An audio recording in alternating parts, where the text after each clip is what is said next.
Hello friends, இன்றைக்கி நாம் சிம்பிளாக கேரட் சாதம் எப்படி பண்ணலான்னு பார்க்க போகிறோம். இப்போ ஒரு கடாய் அடுப்பில் வச்சிடலாம். ஸ்டவ் ஆன் பண்ணிவிட்டு ஒரு டேபிள் ஸ்பூன் அளவு நெய் ஊற்றிடலாம்.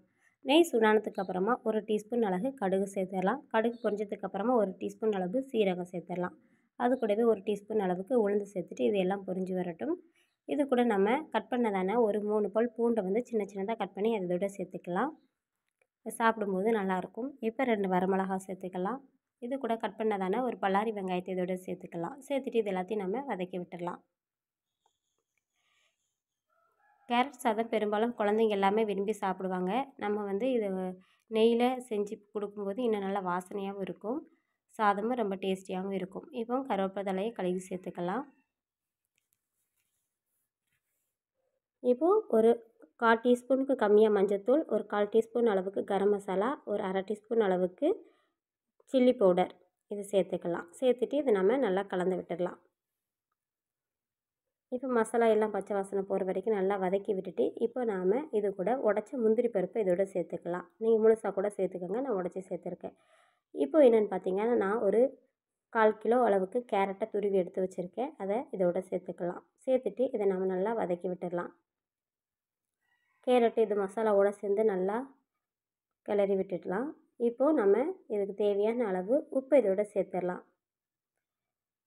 நம்ம ஏற்கனவே சாதத்துக்கு உப்பு சேர்த்துருக்கிறதுனால நம்ம இதுக்கு பார்த்து சேர்த்துக்கலாம்.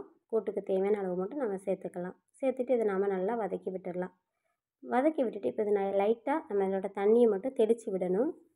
நம்ம நிறைய தண்ணி ஊற்றிடக்கூடாது. நம்ம வந்து கட் பண்ணி சேர்த்தோம்னா கொஞ்சம் தண்ணி வேகிறதுக்கு சேர்க்கலாம். இது சீக்கிரம் வெந்துடும் துருவி சேர்த்துருக்கிறதுனால. அதனால் லைட்டாக தண்ணி தெளிச்சிட்டு லைட்டாக கலந்து விட்டுட்டு அடுப்பை வந்து சிம்மில் வச்சுட்டு ஒரு 2 மினிட்ஸ் மூடி போட்டு வேக வச்சிடலாம்.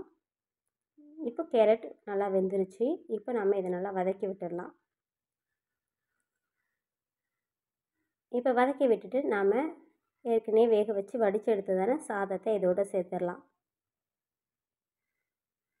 நான் 2 பேருக்கு தக்கன நான் சாதம் எடுத்திருக்கேன். இப்போ சாதத்தை இதோடு சேர்த்து இப்போ நாம் சாதத்தை கிளறி விட்டுடலாம். சாதத்தை அப்படியே கிண்டாமல் அப்படியே மேட்டாக்கில் பெரட்டி விடணும்.